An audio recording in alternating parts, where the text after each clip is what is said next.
Duckies and Dice Fiends, welcome on in. Twitch is saying that my bitrate is terrible. I think it's lying. Let me know if my bitrate is terrible, because this is my first time streaming from my new apartment. I've done a couple calls. I think my audio should be good and clear. I think the mic is close enough.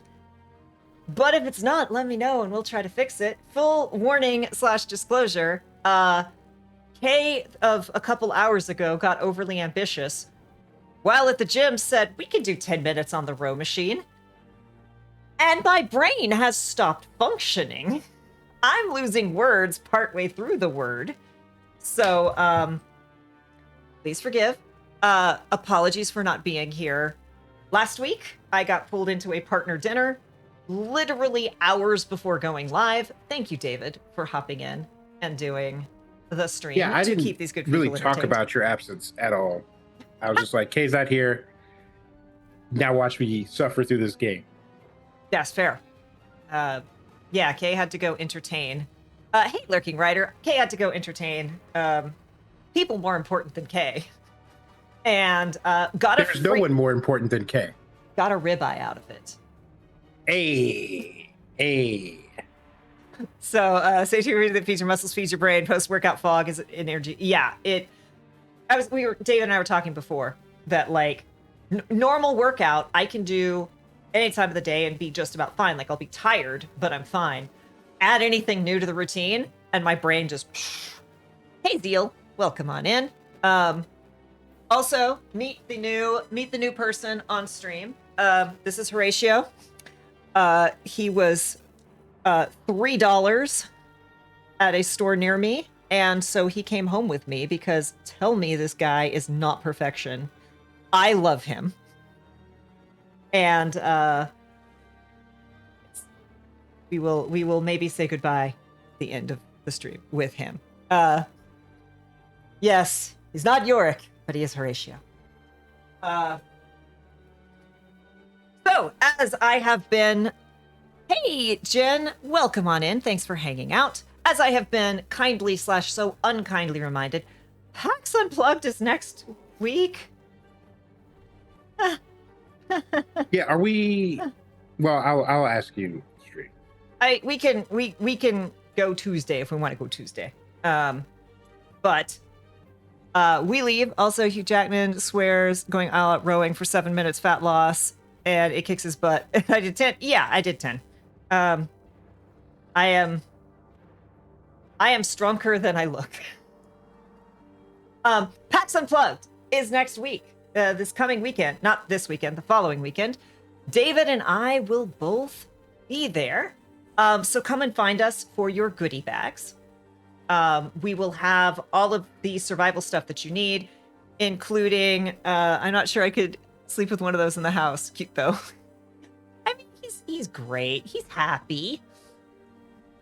Come find us, get a chaotic wholesome goodie bag. They contain everything you need to survive PAX Unplugged, a D20, a fidget toy, candy, hard candy for a quick little sugar boost, and a throat lozenge because your throat will be destroyed by the end of the con.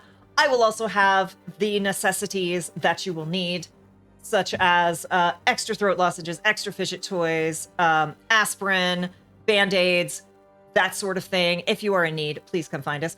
Also, these literally came in today, just a little while ago. Come on by for your custom proxy Magic the Gathering Emergency Power podcast cards. We have full sets of the crew of season 4.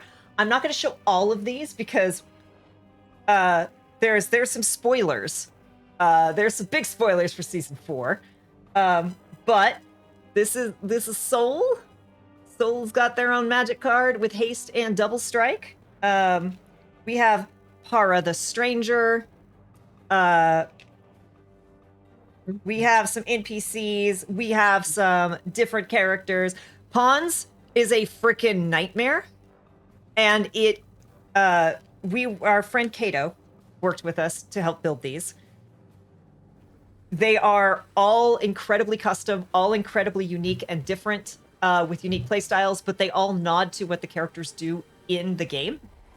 I am so happy with how all they came out, and I did the artwork on the back. So come and get you a set. Yes, I know Matt is gagging for these. I have them all, like, let me make sure I don't show those two.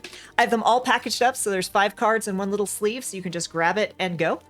So yes, we hope to see you at PAX Unplugged.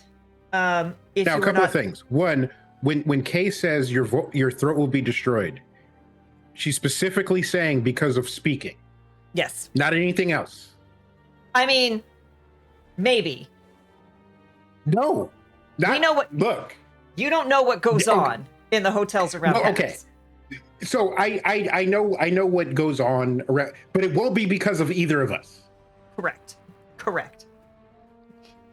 And 2, I am not a physical therapist. I am not a licensed trainer, but I have 3 pieces of exercise advice. 1, creatine is the only supplement that has been tested and actually provides any benefit. If you're taking other supplements and you feel like they're helping, great, fantastic. If you're looking for supplements to take creatine and ignore the rest of the shit. Take creatine and a multivitamin and vitamin D, because you probably have a desk job. Super easy for you to just pop on over, Lurking Rider. Just like, I just had a call with my UK group today of like, here's the stuff we're gonna do. Just pop on over, Kay. Come on. The Atlantic is what, like 3,000 miles, something like that? It's only an 11-hour flight. Ask me how I know. Distance from London to New York. And then also the most important component of your exercise is your sleep. If you are not sleeping, then you are getting 0 gains. Easy, Crim. But yeah, and if you are a friend of the channel, especially if you're a friend of the channel who has any cares about Emergency Power Podcast, because I know there's too many APs, there's too many podcasts, can't all listen. But if you do listen, if you are a fan and you're a friend of the channel and you want some proxy magic cards, please let us know. I will be so happy to send you some. Lurking Rider, I have to send a package to the UK anyway. So, but all of the cards are really cool, and they all have their own strategy, and there's even some synergies between them. I don't have anything other than packs to promote right now, except for Echoes of the Forgotten is a new 5e legacy podcast that I am playing in. The prequel is out right now. The first part of the prequel. It's an interesting thing because they recorded the prequel and then were going to add me, but then the prequel went into 2 sessions. So I turned an NPC into a character for the second session of it, and then went back and recorded all the NPC lines from the first episode. That is out now if you need another podcast to get into. But I am... Oh, I can talk about it because we did release it. I'm going to be playing Sully, who they're letting me play a shitbag. It's such a mistake. I don't know why people keep letting me play shitbags. But for once, I'm playing a shitbag who is not a tiefling. I am playing an ASMR and a Soul Knife Rogue who is broken AF. And that will not... The second episode, I think, will be out just after PAX. The actual meeting the character won't happen for a while yet. But I am very excited for that campaign. That's all I got, because... yeah, the big looming creature on our horizon is PAX. Hey, Ilaria. Yes, Pat. Because 3 of us are going to be at PAX. Weird Wilds War is not happening this coming week. Yes, and Asaho. I'm waiting for a modern fantasy game, a one-shot that I get to play where I can play an ASMR who does ASMR, because that's all I want out of life. yes, if you want your emergency power proxy cards, please let me know. I will be handing these out at PAX. I will also hand them out to other folks. I ordered 900 magic cards, y'all. Oh wow. Yeah. Oh, so I shouldn't feel bad for taking a set for myself. No, I would be offended if you didn't take a set. Yeah, an ASMR does ASMR has been in my brain forever, and I'm sure someone has done it, but I haven't seen it done. And I think I could do some good ASMR. Listen, Let's just open this pack of cards.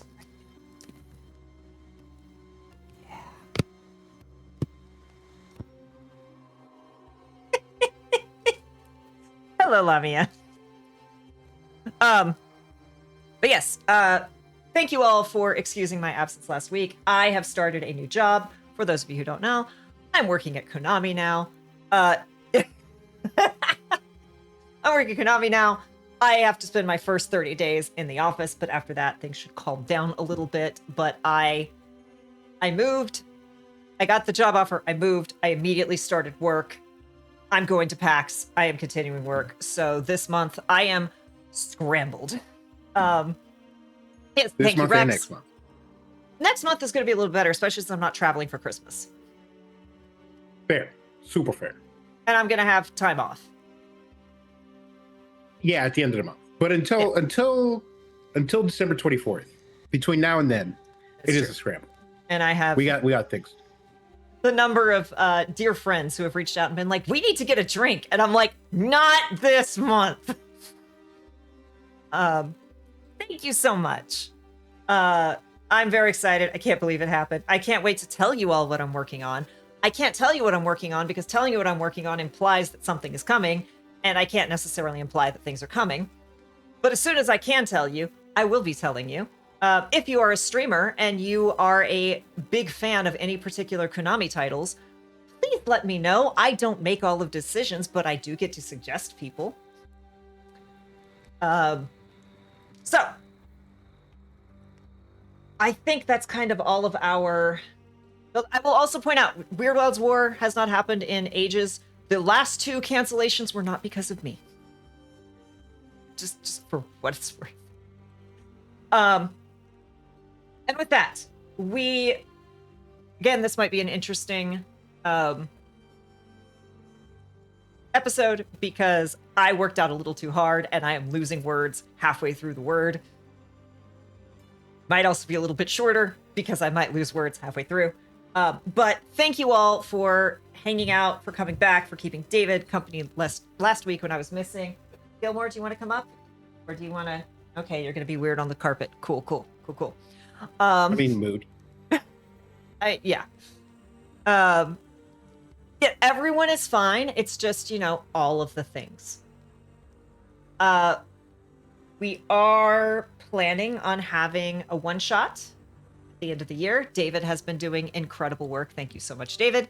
And we're excited to say more about that. But for right now, today's topic, we are going to talk about something I've experienced a couple times. Yes, the ducky shelf. There are more duckies. David has to organize all of that. There are more duckies coming. It just has not happened yet. We want to talk about bringing a new player into a game that has been running. And to a certain extent, we can also talk about bringing a new character, because a new character can also change the vibe. But new person will 100% of the time change the vibe. For better or for worse, there is no way to add a new player to an existing table without the feel of the table changing. Well, okay, look. First thing is absolutely do not, under any circumstance, add anybody new to your game. We are not here to have fun. We're not here to have a good time. And we're not being inclusive. Like we're not trying to get more people into the hobby. Absolutely not. We are here to gatekeep. We are here to micromanage. We're here to dungeon grind. Whatever vernacular they have come up for that. Right. But no,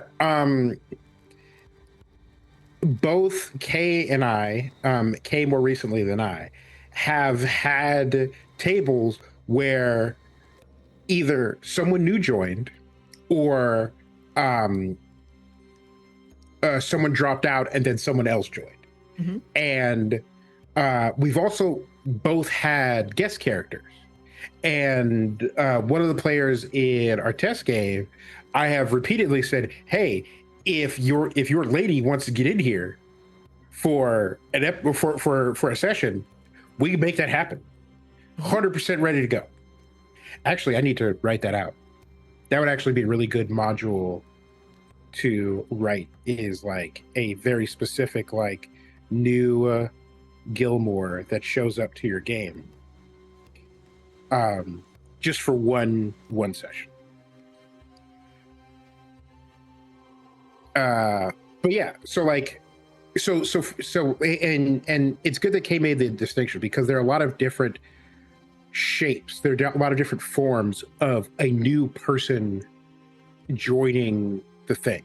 It could be a new player. Like I said, it could be someone dropped out and a new person is there. It could be someone bringing their significant other, which is a very different thing than just another new player. I typed up a go live tweet or Blue Sky post and then did not post it. Why did you let me do that, David? Because I wanted you to get in trouble so that you could feel bad about it. I do. Okay. Continue, David. And so, and then also, like, there's the distinction between new player and new character, because when we built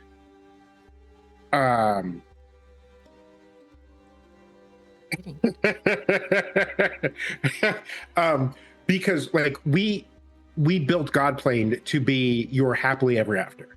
Like, you get to the end of Godplane and you're done.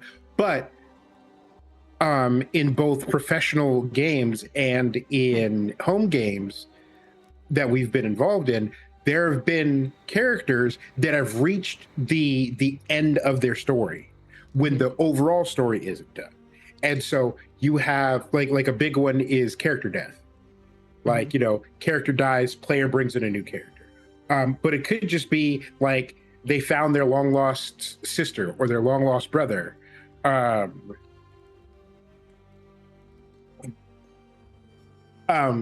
Or, you know, they got married and settled down, or they got revenge on the person that killed their family, or whatever reason, like their story is done. And so the player will be like, all right, so like they're done here. Mm-hmm. Can I just bring somebody new? And the answer is always yes.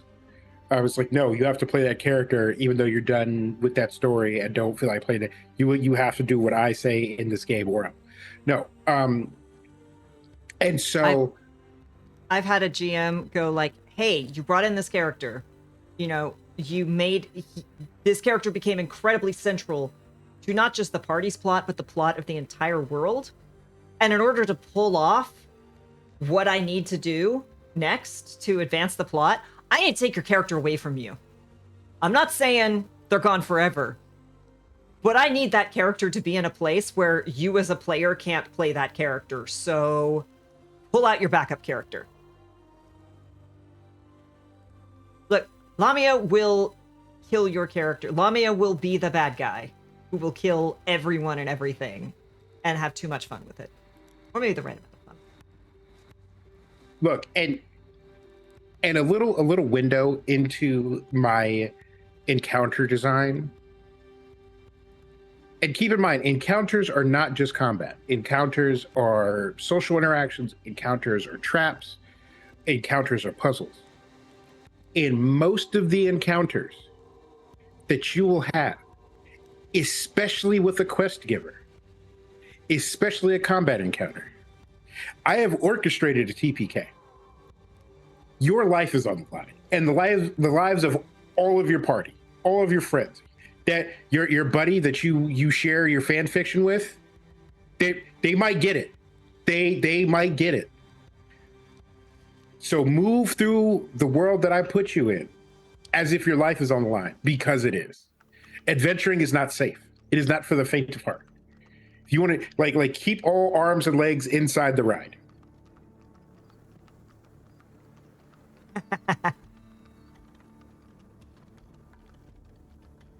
But yes,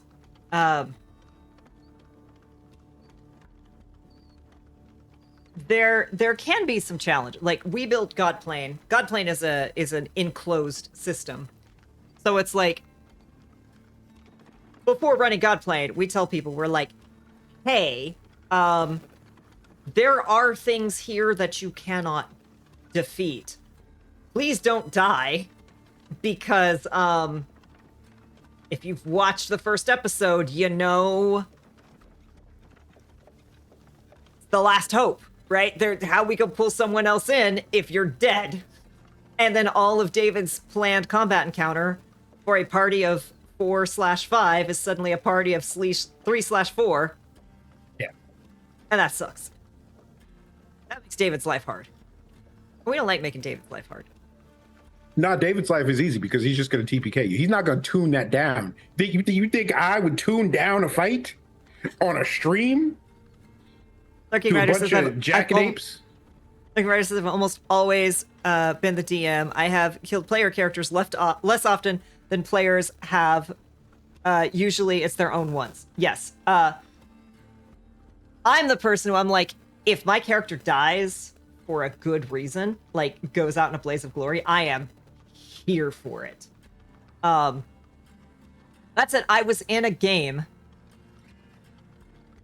where one night 2 player characters died, both killed by different player characters, and everyone was fine. Everyone was all good at the end of it. Like, it wasn't a horrible thing. But that doesn't always happen. Hey, crew, welcome on in. So, yeah, sometimes you need to fill a spot because someone has died, because the character is ready to go off on another adventure, because their story is done, because someone's life happened. Someone had a baby. Someone has to move, and they can't make it anymore. And someone gets a new job and their hours are scheduled specifically when you're playing. Yes.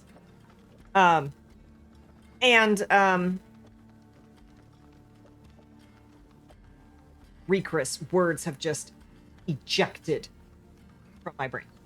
A party of 3 isn't always fun. It can be great.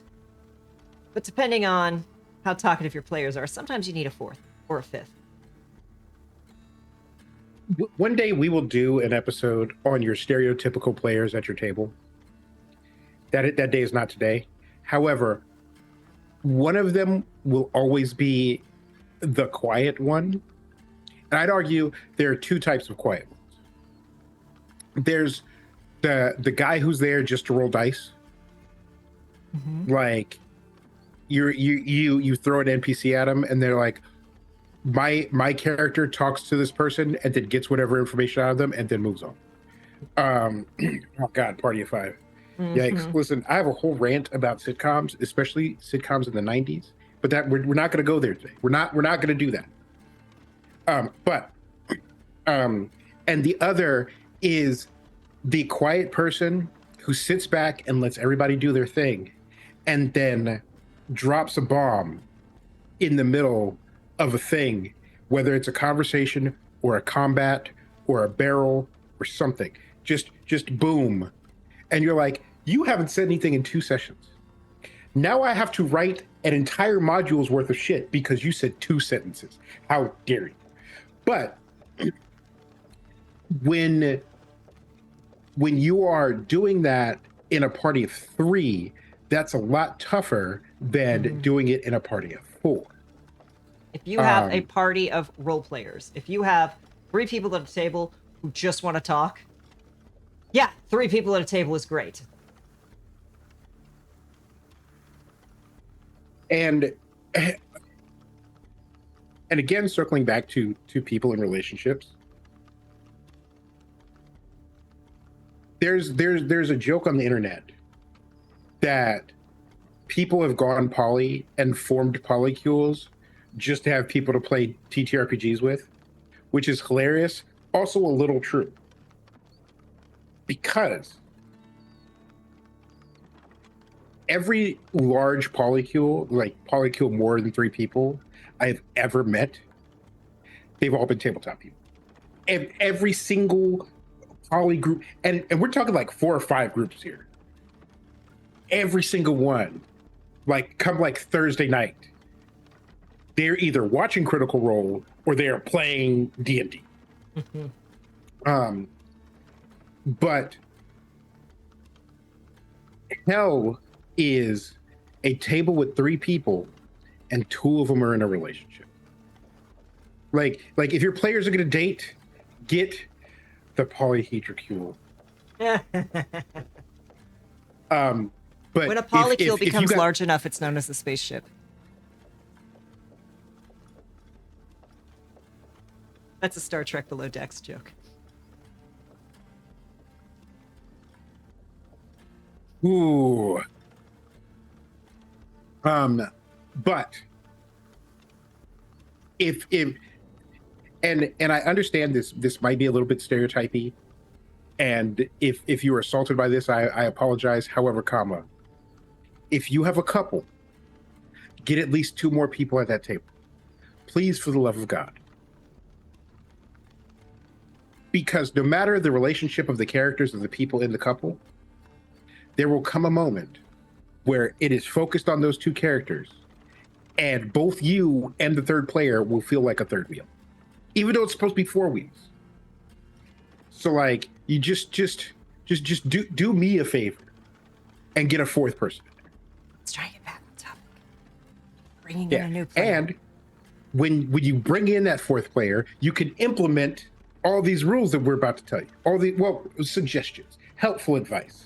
The first of which is, if you can't have a 0 session, like a new 0 session with everybody, not just because like you're going to talk to the new player and be like, all right, here's the deal, here's the story, blah, blah, blah. Let's build your character. You want to get everybody in a room, either virtually or in person, to kind of like talk to each other and get a feel for things. If you can't do that, then expect for the first session that this player is new to be a half 0 session.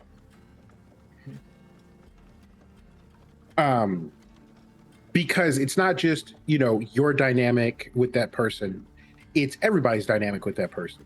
And just like the point of one of the points of a 0 session is to get everybody on the same page, you want to now bring in that new person and get them on the same page. And it's also like a good way to remind everyone of expectations and boundaries and theme and all the other things that you cover in a 0 session. I mean, it says, even better, I GM for my ex and our married friends. Whew. The level of snacks you would have to bring me. Luckily, I have never had an ex, but if I did, you would need to bring me wings every week. Like barbecue, something that's gonna like mess up the pages of my GM guide. Yeah, because I have, I joined Emergency Power 2 seasons in. I joined the Chalice game like a season in. I joined this most recent game 1 episode in. I've got a lot of experience of dropping in. And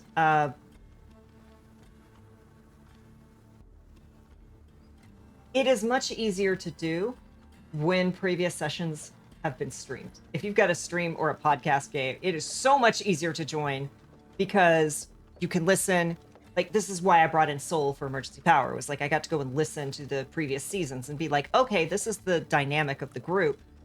What can I bring that's missing, right? Whereas if it's like, hey, we've got a spot opening up on Thursday, you want to come and join? What? Yeah, what have you done? Where it homebrew? Not what do I need to know? What character? When I joined Echoes of the Forgotten, it was like all the other characters were made. So I'm like, oh, hi there. I can't help but notice that that you're lacking in a rogue. Do you maybe need a shit bag in this game? Because I can bring a ship back. I was very curious to see what captions were going to do with that. Fair. But yeah, as a GM, sit down, kind of give some general overview. One of the things I really appreciate as a player who's doing multiple new things is, obviously you're going to come in with your own character, your own kind of backstory ideas. I try to throw out a bunch of plot hooks for the GM to grab onto. But like, oh my goodness, I love when a GM is like, okay, so, we are in this place, we've gone through this. Here's a couple things. So one of the games I joined late, it was like, so we just lost our ringmaster, so we might need a ringmaster. There's this other NPC that you could take over who seems to match one of the characters you're interested in, and that character's history is this, or this character is looking for, has a character who was supposed to be NPC, right, that they're looking for, be it a long lost sibling, be it someone they've been sent to find, be it, a contact. You could take over that. And that gives you an immediate hook into the game and party and world, and gives you a reason to work with the party. Because I was in a game where someone had their character die and they were bringing in a new character. And this character did not fit with the party at all. And I was playing a character with a lot of like authority in the world.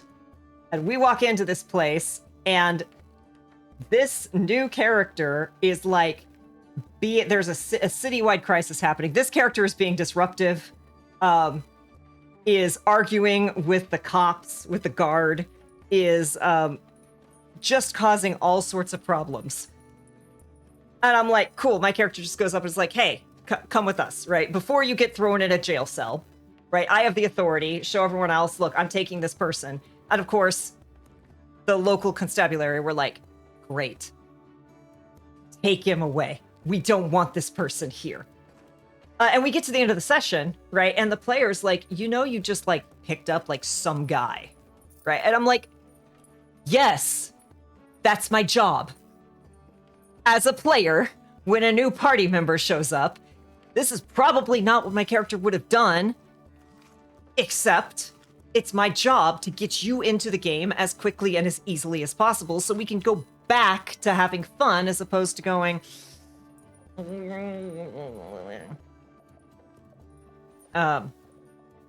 Yes, giving people easy ends.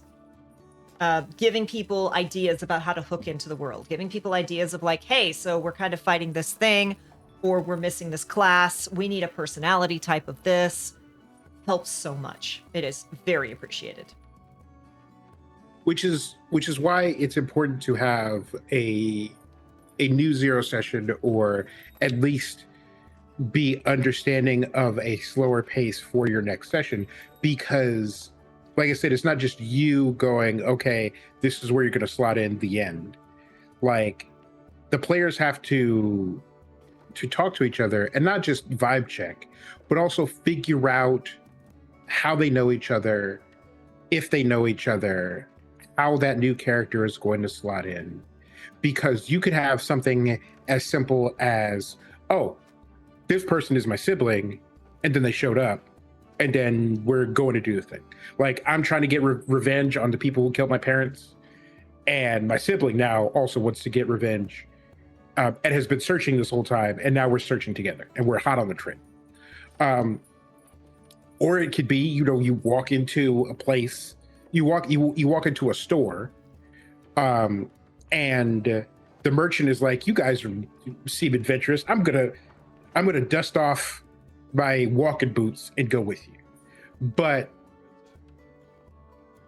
as a GM, as tempting as it might be to dictate those things, you really want to give your players an opportunity to orchestrate that, because you'll never know how willing your players are to open up their backstories and slot in a new character to make room for this player. And also, it makes the player feel welcome and at home.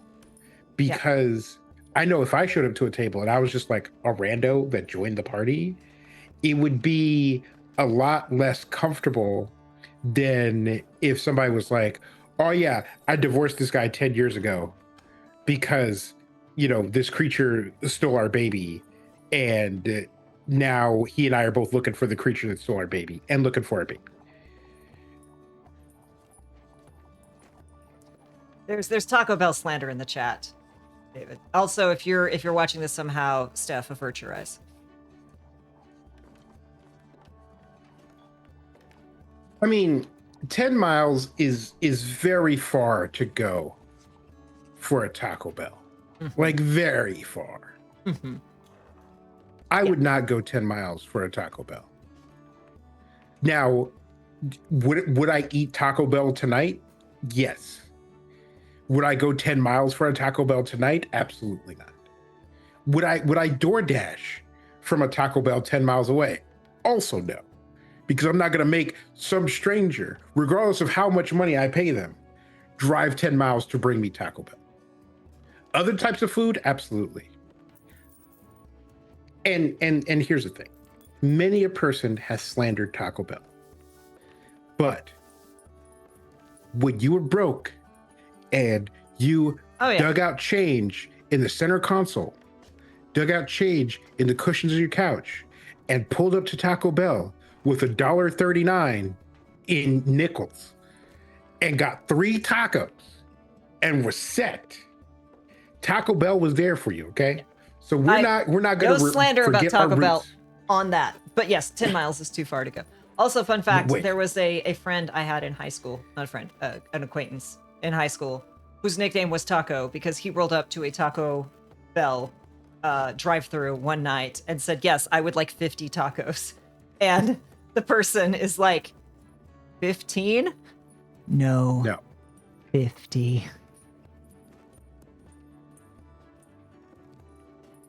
So there was a McDonald's like 6 blocks from my house. And it was way farther than my parents allowed me to go, but yet I was there pretty often. There was a stretch of time. There was like a 3-month period where McDonald's sold hamburgers for 29 cents and cheeseburgers for 39 cents. And I understand that I'm dating myself by mentioning these prices. But there were a couple of fellows that I used to hang with. And not only did we pull up to this place and put down $20 and said, do the math, bring us this many hamburgers. But it happened so often that when we walked in, one of the people working the counter, because this is also back when like cashiers worked the counter, one of the people shut down their lane, turned around and went into the back to help assemble hamburgers because they knew what we were there for. That summer was wild. There were a lot of things that happened that summer, and the way me and like 2 or 3 other dudes would get full off of $20 worth of 29-cent hamburgers. It was so many. I don't remember how many it was. It was too many. It was too many hamburgers. So, back on top. When bringing someone in, yes, session 0, really important because like on top of making sure everyone's comfortable, that hot hamburger summer, on top of making sure everyone's comfortable, like you gotta do the vibe check. You've gotta do the like, hey, this is the tone of this game. Because there's nothing worse than like rolling up and bringing your gritty gunslinger. Oh my god, it's a magical girl game. You know, like you gotta make sure all of that works. But also, you gotta dedicate at least most of a session to just here. And it doesn't even have to be the first session the new character arrives, because as we learned from episode 1 of Godplane, nothing will bond people together as much as, hi, we just met and that thing is trying to kill all of us. We should kill it back. And like giving people a like, you know, hey, you're all on a ship, you don't know each other. but you're crash landing, right? Something that will kind of can help bond that new player to the group is a great way. But like, you can't rush that as a GM. You have to sit back and be like, okay, now you've survived the crisis, talk, get to know each other, feel each other out. Because if you've just changed the dynamic of the group. And if you don't give people the chance to get comfortable with that, with each other, feel out the new dynamic, it's just gonna feel strange. Also, I love that captions still just have hamburgers next to David's. It's just been sitting there. Boy, yeah. Boy, yeah. Boy, yeah. Listen, one of my favorite videos, the little meme videos, is like the little Eastern European boy holding the giant fucking burger and going boyga. It's all hamburger all the time. Yes. I'm convinced that the characters in the manga/show One Piece all showed up to the game with zero knowledge of what others were planning. Yeah, and like, don't get me wrong, that can be really fun. But it can be incredibly disruptive if you're in the middle of a campaign and people are enjoying the campaign as it is. And I think a big thing to focus on when bringing in a new player is, Hey, Jason. getting back to consistency as quick as possible. And that's not status quo, but consistency. For instance, I don't have to think too much about consistency in characters that people bring to my games, just because I have a pretty standard set of rules. Like, you get a magic item, you roll max constitution. But and then also I don't play a whole lot of different systems. And I part of my plan for 2026 is to branch out into more systems. But if you have a set of, if not rules, then governing principles about your characters, especially the characters in the world, then you obviously apply them to the new character that's coming in. But also, if you're any good, there's a feeling out period in the first like 4 or 5 sessions where players try out their build, they try out their characters' personalities, and in pretty much every game that I've played, there's some adjustment that one of the players needs to make by like session 5. And in some cases, in a rare case, someone will go, I actually don't like this character, I want to play something else. And so you also have to make space for that with your, not just your new player, but with the new dynamic. Because if somebody's like, oh man, I want to play a heal bot cleric in this game, but you have a paladin that has lay on hands and you have a druid that has 2 cure wound spells, then you'll have to go forward and go, okay, like, the healing dynamic has changed in this. How are we feeling about this?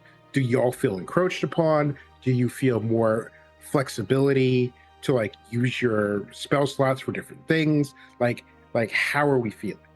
Well, and also like in the same vein, like, hey, I built my character to play off this other person who just left the campaign.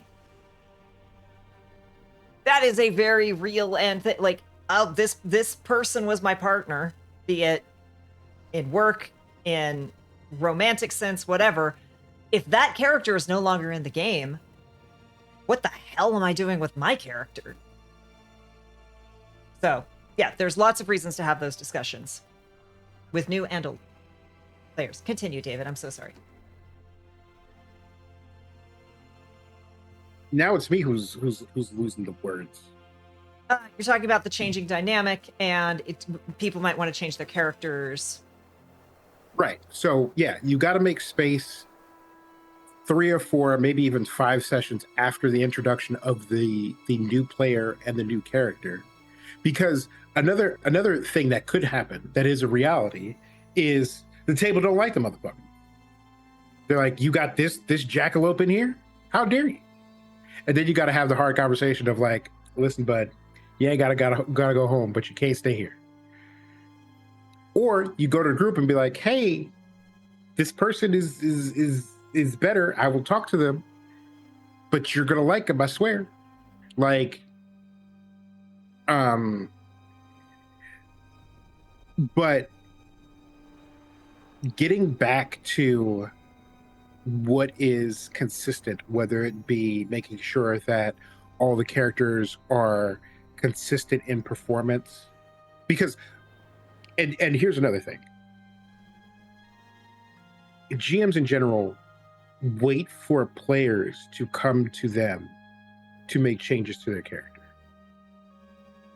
And it might be a little controversial, but I recommend, especially for like spellcasters, or if somebody's playing a character that they don't really vibe with the approach. Like if somebody is playing a rogue and they never sneak and they never disarm traps and they always forget sneak attack, like if you have a rogue in your party, right? Like if you have a rogue in your party and you don't have to go, wait, that's not sneak attack, and then they pout, then it's not really a rogue. They can play a monk, they can play not a berserker, a barbarian, they can play a fighter, they can play a ranger, there's other stuff to play besides rogue. And even if it's just like spell selection, like I used to have a rule where if you were a first-time player at my table, the spellcasting classes were cut off because I didn't have the brain space to run my game and also keep track of your spellcasting. That rule has since been abolished because I am a better GM now. But since I still then, tell people don't play an artificer or a druid as your first characters. Do not do it. Yeah.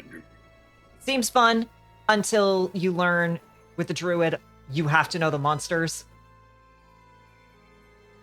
I will say that I will not play in person with someone who is a first-time druid, just because if I'm playing with someone who's a first-time druid, I could Google all of the creatures that they can shape into very quickly, whereas in person, I'm going to be face down in the monsters manual for half the session. Also, I didn't realize until Critical Role pointed it out in 2024 rules. Druids get the hit points of their character, of the creature they've turned into, and then they go down. They don't pop back up anymore. Oh, wow. Massive nerf. Yeah, huge nerf.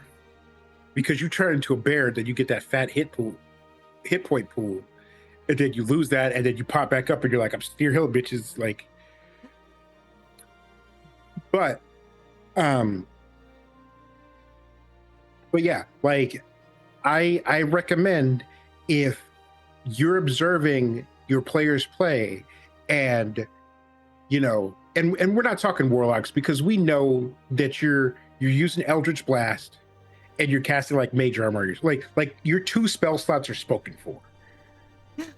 But for everybody else, if you know, you see somebody who's a wizard and they haven't cast Fireball, and you're like, listen, you've had a level 3 spell slot for 5 encounters now, and you haven't cast Fireball. Do you really want to be playing wizard? And it's okay to go, hey, here are adjustments we can make to your character to make it more to suit your play style, so that you have more fun. Yeah, Lurking Rider says, don't be afraid to keep the new player's characters separate from the original group for a little bit if the narrative location is not ideal for them to join up right away. You can work it in that they're on a parallel/converging storyline for a session or 2. Especially useful if you have them both facing puzzles, so no one can work on it while you're focusing on the other, and vice versa. That is tricksy, but very good. I will also say, like, bring in a new character, a new player. Really make sure you talk to the player about, like, now, obviously, I have opinions about this because I play shitbags. I don't know if this has been discussed. I like to play shitbags. And I tend to play shitbags who are slightly less shitbaggish than they would let on. Because I'm a big believer that you can play an edge monarch in D&D, but you can't do it the way you do it in movies, TV, books, etc. It has to be done a certain way. There has to be something obviously redeeming about this character. And so I've worked with GMs and been like, I want to play this character. Like, I don't want them to show that they have a good heart directly to the party. And like, GMs have given me opportunities, like with Soul's first appearance. They were working with this little half-orc girl who was part of a street gang, you know, just kids trying to survive. And Soul slipped her some credits and some various things and like helped her out, which none of the player characters saw, but the player saw it. So went, okay, like there is something worth keeping this character here for, and dropping in some of that intrigue, dropping in some of that insights. You know, if you know a new player is coming and you've got an idea of what their character is, start seeding stories about that character. Make it so people have heard legends, you know, make it so they're off adventuring on their own thing and people get a little bit of that. So when they show up, you're like, wait, you're that? Because not only does that feel really cool for everyone, it makes you seem like a really smart and coordinated GM. And I don't know if we've had an episode on the utility of cold opens, but this is also another great utilization of a cold open.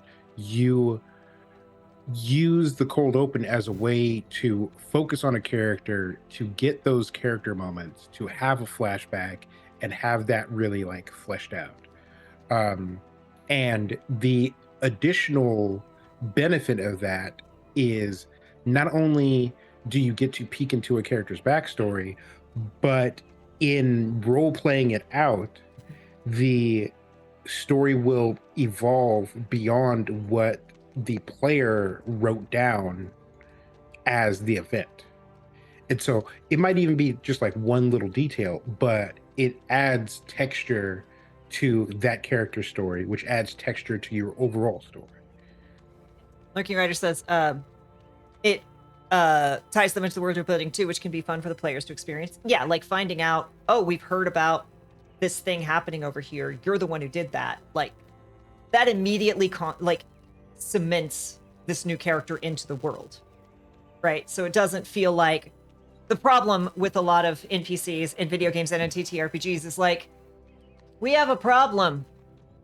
It would be nice if someone could show up and fix it. I'm going to stand here waiting for a hero to come and fix the rat-infested cellar. If only a hero, right? That avoids that. Also, kind of going back to what Lurking Rider said before, like, it's not entirely a bad thing to maybe spend part of a session, one session and part of the next one, where maybe the character is showing up in cold open. Maybe the character is kind of off doing their own thing and you get brief glimpses of it before they interact with the party. Because that actually gives the new player the chance to sit down, see what the group dynamic is, see what the table etiquette is, because table etiquette can be different from group to group. You know, we crack jokes in the home game that David runs that we wouldn't be cracking at Godplane, because Godplane is all about the tension, right? And that will help the person kind of ease the new person into the group dynamic, as well as kind of giving other people an idea of like, oh, this other character's out there and they're doing something and they're embedded in the world, which is really cool, I think. And that leads to another type of guest player that we haven't covered, which is something that I am looking to implement. But that is the guest villain.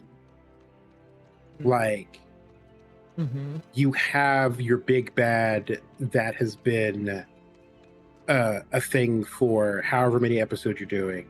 And then when the villain shows up and the big showdown happens, instead of you as the GM doing the thing, you get somebody else in there to show up and play your villain. And it, in order to like, and all the things still apply. Like, you got to do the vibe check. You got to make sure that everybody's on the same page, and in a lot of ways it's tougher because you have to prime your guest actor, your whoever's portraying the villain, with all this information that they don't have, that in a lot of ways they can't get from the players, and you're going to give them information that they can't share with the players, even if it's just like a bunch of context. And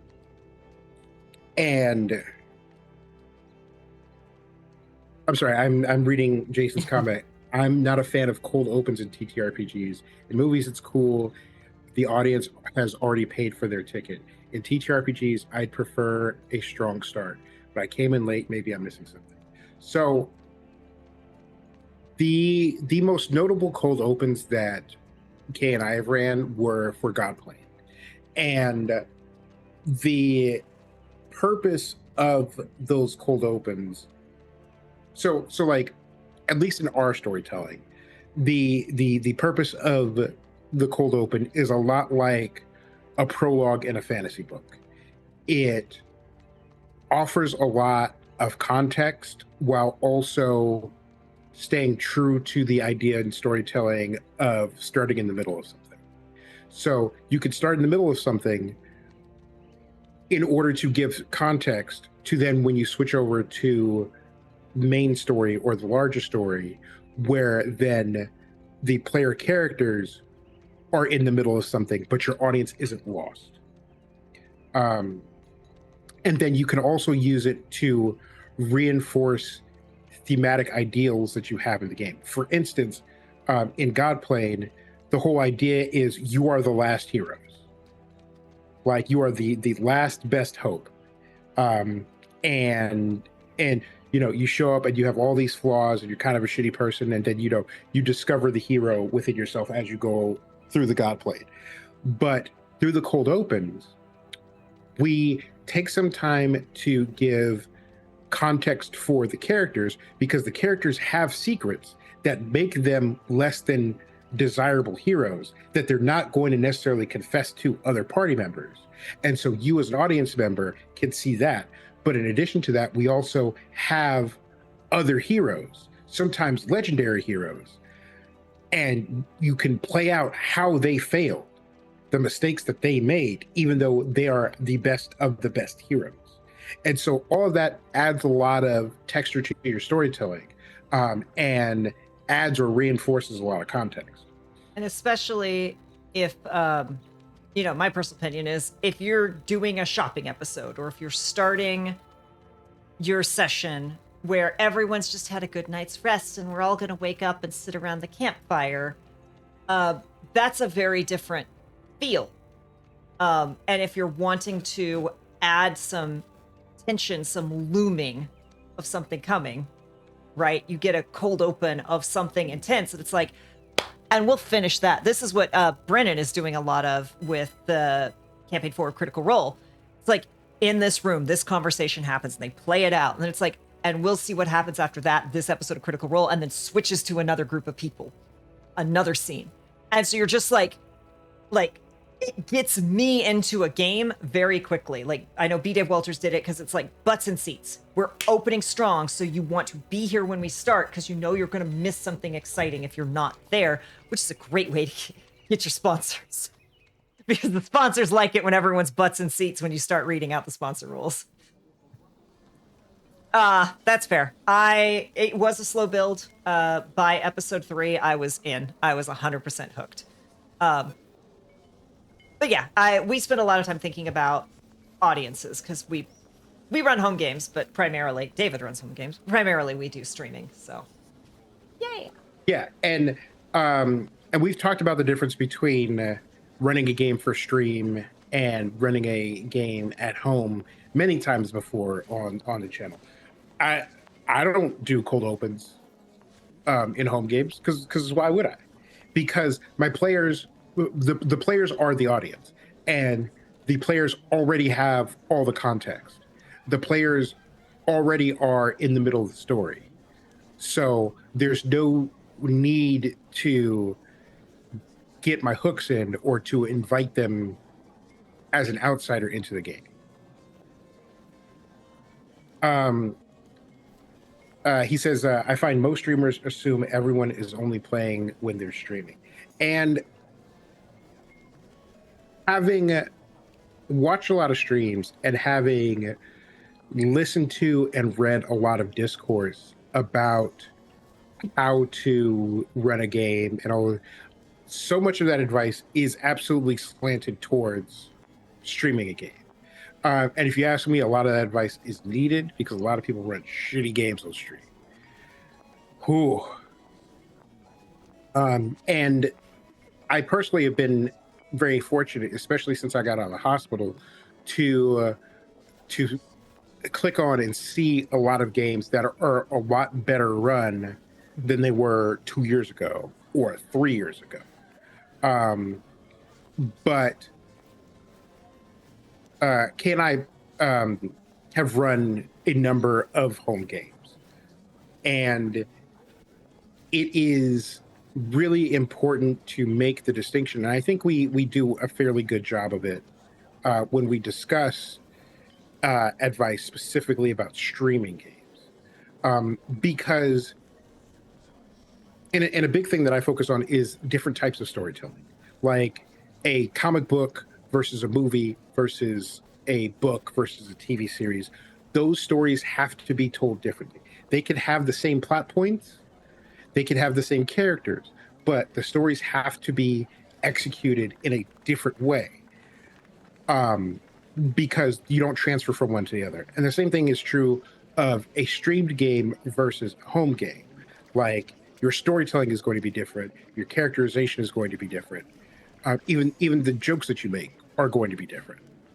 Because, you know, if we have an inside joke from 3 games ago, not even 3 sessions ago, but like different table, different characters, different storyline, different world, 3 games ago, that's not going to play on camera the way it would play with your buddies.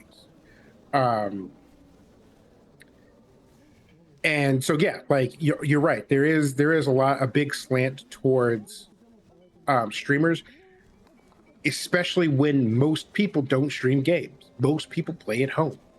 Most people get their polycule together on a Saturday night and order a bunch of takeout, and then that's what they do.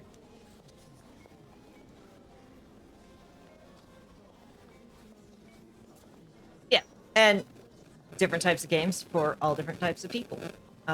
Just like we've discussed, there's a lot of systems that I just don't really enjoy much. And that doesn't mean they're bad systems. It just means it's not the system I enjoy. It's not the kind of storytelling I enjoy. And if you don't like cold opens, don't do cold opens. If you don't want to add new players or characters to your campaign, I hope you got a really dedicated group with no major life changes. But Right. you know, do what works for you and your table, because you can have the absolute best advice in the world, and it might not work for you because your table is a particular flavor that just doesn't work for. What works for a team, a game full of professional voice actors, does not work for the ADHD gremlins who are playing in the basement on Saturday. And that's not to say that that's bad. It's just how brains work. But yes, I think kind of the biggest things are like establish And also, like, kind of really ask yourself as a GM, especially if this is a game that's been going on for a long time, how much does your new player really need to know? Do they really need to know, you know, the first boss that we fought was this? You might need to know it if it's going to circle back and be relevant. But like, figure out what is the minimum viable product? What is the bare minimum they need to know? Throw out the bare minimum kind of information. Let them say, oh, that seems like, see what they react to, and then start sharing additional information based off of like, okay, that'll hook in. Because me especially, and David knows this, I want to know the world. I want all of the lore. If you have a 50-page document, I want the fucking document, because I want to understand the world before I build my character and root the character in it. I want to improve plot. I want to hook into other people. I want to be a plot tool. I want to do all of that. Most players are not me. Most players are like, I want to show up. I want to play something. You know, often it'll be like, I know I want to play this class, or I know I want to play melee, or I know I want to play someone, you know, charming, or a heal bot. And all they need is just the very basic information to help them build that character, to get that idea down. And then it's like, you know, tell them the unique things of the world, right? Like, in the home game that we're running, there's some, the moon is much closer, and kind of a pale green color. I played a druid of the moon because, ooh, moon shit, that sounds fun. Figure out, you know, if someone kind of throw out, what do they need to know? Again, the pillars, what's the tone? What does it feel like? And then help them figure out how to hook their character into the world. Because you can, but it's not necessarily the most fun to be like, hi, I'm Dave. I'm new here. I don't know anyone. I don't know anything. I think the guy that y'all are mad at, I'm mad at too. Can I hang out with you? Are we cool?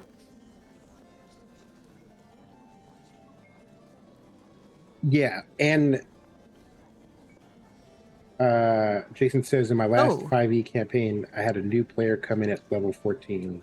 Yeah, it was hard. We tried to embrace her newness. She didn't know the history, and her character didn't know the history, so she would ask questions, and the other characters explained what had happened. Honestly, I love that, because when they retold past adventures, I got to learn what they retained and what they didn't, which helps tell me what they were interested in. Now, there is a trick that I do every session. Is I say to my players, what do you remember happening last episode? Because session to session, what, like you said, it'll teach you what your characters actually care about. Like, anybody who knows me, I talk about food a lot. Food comes up a lot in the games that I play. However, in multiple games I've played, there are players that were equally as interested in food as I was. And so I felt comfortable, like, following those storytelling trails down. But with other characters that really aren't into food, or their characters aren't into food, I know to go in a different direction. In addition to that, when you ask your players, even if you are 100% sure of what happened in the previous session, and, like, you know, even I, like we make jokes about how I don't take notes. I do take some notes. They're very sparse. They're in a notepad file that has random letters as the title, but I do take some notes. There have been multiple times in multiple games where I go, tell me what you remember happened last session. And every player, the whole group, will agree that a thing that happened did not happen, and will completely forget about an important thing that happened and not mention it at all. And I'll go, well, are you sure that's everything? And they're like, yeah. It's like, I mean, you did assassinate the king last time. Maybe that was I guess that's not an important plot point for y'all. But the jerky vendor, him, y'all remember him. So that's where we're going. And so it really, like you said, it helps you figure out what is important for your players, and it helps you orchestrate where the next part of your story goes. Because if my players don't remember an important thing, it wasn't important. If my players figured out something like really locked in on something small, then that's what we're doing this episode. How you end up with character's wife being a demigod or a minor god. Right. Yes, we are nearing the end of this stream, and again, my words are still kind of failing. So let's kind of see if we can recap and hit the major points. Chat, as always, if you have things you'd like to call out, questions you'd like to ask, like now is the time. But take the time to set up a session 0 or a one-on, like not just a one-on-one session 0. Take the time to get your players together and let everyone feel out the thing. Make sure you're sharing kind of the pillars, the vibe, a minimum viable product of information about what does a new player need to know to integrate themselves into the game. That's very odd, Lurking Rider. I'm checking on my tech on my end. Well, I was before someone. Yep. And don't be afraid. Like, don't dictate to a new player, you're going to be playing this. But like, hey, here's some previously established plot points. Here's some things you could have fun with. Here's some hooks that you could tie into. That can really help make a new player feel comfortable in the world at the table because they at least know they're coming into something.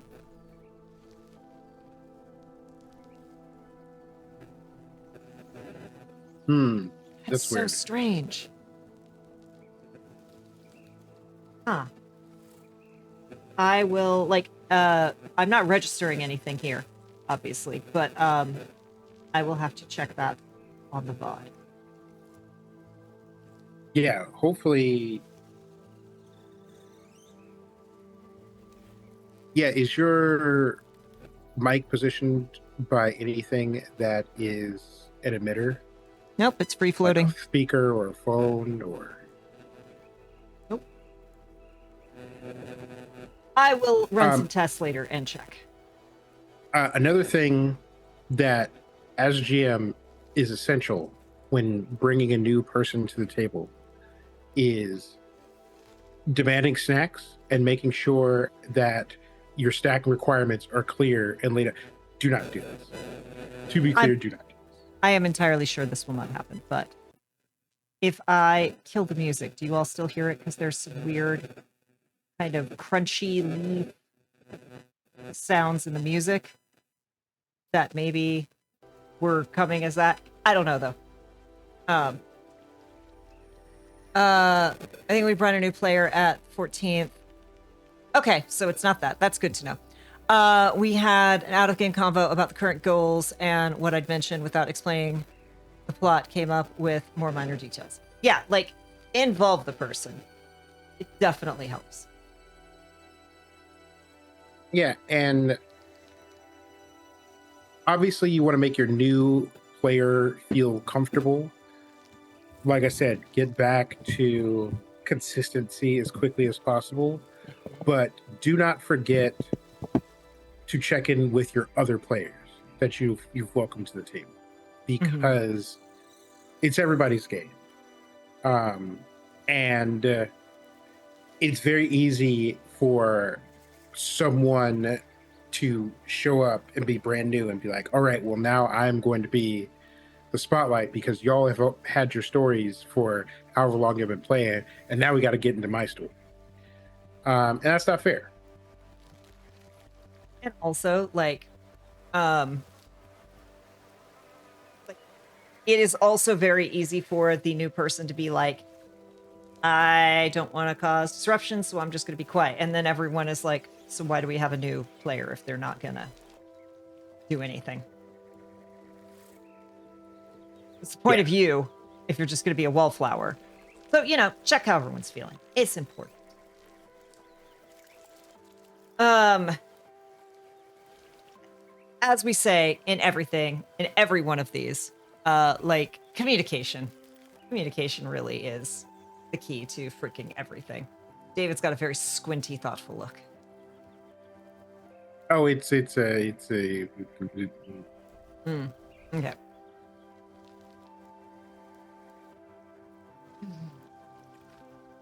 I had something I was going to say. And then how did you infect me with your wordlessness? I don't know. How did this happen? It's not my fault. Not my fault.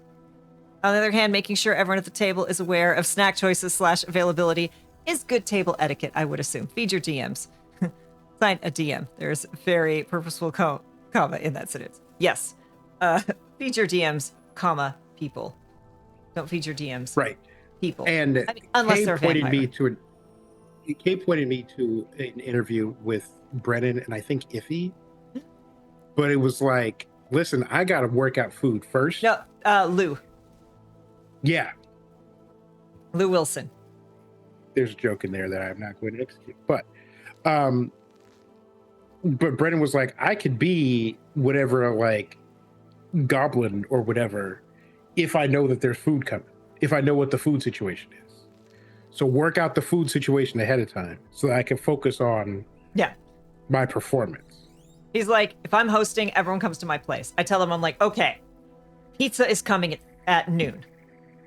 We've got these 3 kinds because I know everyone can eat that. We've got the gluten-free personal pan for so-and-so. Everyone owes me this amount. Now I can go be an elf. I know that food is coming at noon, so I can be an elf now. Take the gluten out the bread. For introducing new characters, you go over the world and general archetypes of the other characters, avoiding them knowing too much meta info, or do you go into bio details? It depends. I think a little bit of that is, yes, Brennan Lee Mulligan needs almonds. It powers him. It is a hilarious rant, which I think has been referenced on this stream more than once. I am also on the almond team. I am part of the almond gang. It's a problem. So a little bit of that is up to player characters. I like to play characters with secrets, so I don't want people necessarily getting too many of my secrets right away. General archetypes, I don't like... Now, unless, like, Godplane, no one gets to know what the other characters are. They'll know classes, because people want to know, am I the 4th rogue in this party? But let people kind of know, like, hey, here's the group dynamic. We've got this person, we've got this person. And I do think a lot of that can be important, so you're not inadvertently doubling up on skill sets, because doubling up on skill sets is totally fine so long as everyone is okay with it. Don't have an Oops All Rogues game unless everybody's on board with an Oops All Rogues game. Yeah, like if you have been the table's rogue for the last year and a half and a new rogue comes in, maybe check with the existing rogue before you tell the new player you could play the rogue. But yeah, like Lurking Rider's saying, if it's general knowledge, like, yeah, and kind of let them know, like, hey, this is how the party feels, this is how these characters you don't have to give away all the secrets, but also that can be really important to helping people figure out who they want to play and how they're going to latch onto are not the correct words, but how they're going to incorporate into the party if they know what the other players are, what they value. Because again, that can be just as important as, what is the tone? Because again, don't bring your gritty gunslinger to the magical girl game, and don't bring your magical girl unless everyone is like on board and you're prepared to play the magical girl in the like gritty zombie apocalypse. And again, make sure everyone's on board with that, because there's nothing worse than having a very serious game and getting stuck with a joke character. Yeah, because then every episode becomes a Steve Urkel episode and no one's having a good time. And like, I say this as the person who played the goodest good, clueless, innocent, most trusting person ever in a gritty horror survival game. And made it work. And it was very fun, and it was a breath of fresh air for everyone else in the group who'd been dealing with grumpy, scared, survival people. But if people weren't on board with that, I wouldn't have done it. Let's Gritty Gunslinger has secret magical girl transformation. Exactly.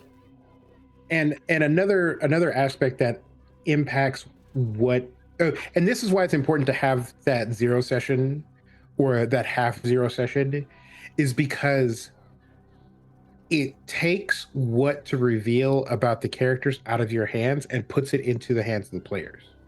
Like if a player is like, oh man, finding my long lost brother is a me story, I am not sharing it, then they can then say to the new player, hey, these are parts of my backstory that are open if you want to slot something in.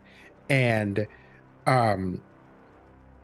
these are the parts that are not. Or if you as the GM know a secret about a character and the player doesn't bring it up in that zero session, then you know that it's off limits. But an exception to that, and I think is really important to cover, is again one-off characters for single sessions or like 2 sessions, whether it's someone's in from out of town and just wants to play, or you have somebody play your villain. If your villain is the person that killed the parents of both your new player and one of your old players, they should probably know that about each other, and the person playing your villain needs to know that they did that, even if the rest of the party doesn't know that the reason that they're after this person is.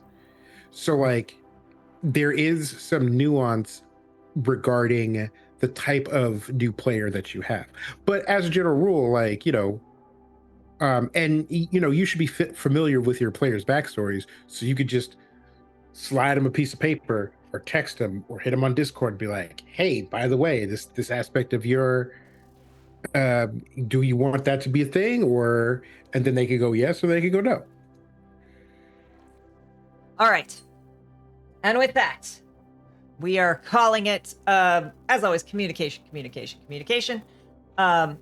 Gilmore has demands of me, and my stomach has demands of me, so I have to go put food in it. I am a dink. I do have something else to promote.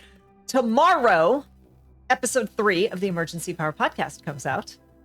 It gets real good at that point. As I said before, if you will be at PAX Unplugged, or if you're just a friend of the channel and or a follower of the Emergency Power Podcast, hit me up. We have magic cards, custom proxy magic cards for the crew from Campaign 4. There's a couple spoilers, so I'm not going to show all of them off at this exact moment. But come find us at PAX Unplugged. We will have these cards for you to take and use and torment people with, because the moves are pretty cool. Thank you again, Kato, for doing all that incredible work in making them into magic cards. At PAX Unplugged, David and I will both be there. We have 3 panels. I have 3 panels. David has a panel. I have 2 panels. You have 2 panels. I think I have 2 panels. I think you do too. I think I just I'm tired. It will be with 2 of them. Will be with Mentalomia. So we will see them there.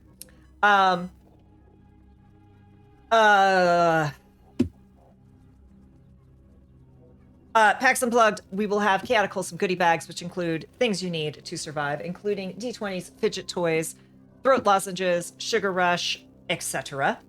So come find us if you need that. Also, if you need a thing, I will be at PAX with my survival bag, which includes things like band-aids, aspirin, etc. So if you are in need, come find me. And I think we're gonna be on next Tuesday, maybe not the Tuesday after PAX, because I will be dying from PAX and then immediately back in the office. But we will see. Check the Discord. Yeah, we will see. I apologize, y'all. This month is rough in a good, like, it's ultimately good, but it's rough. So as always, thank you all for hanging out with us. You are wonderful. We're gonna find someone to raid. We will probably be back to talk next Tuesday. As always, be kind to yourself, be excellent to others, and thank you all so much. We will see you next time.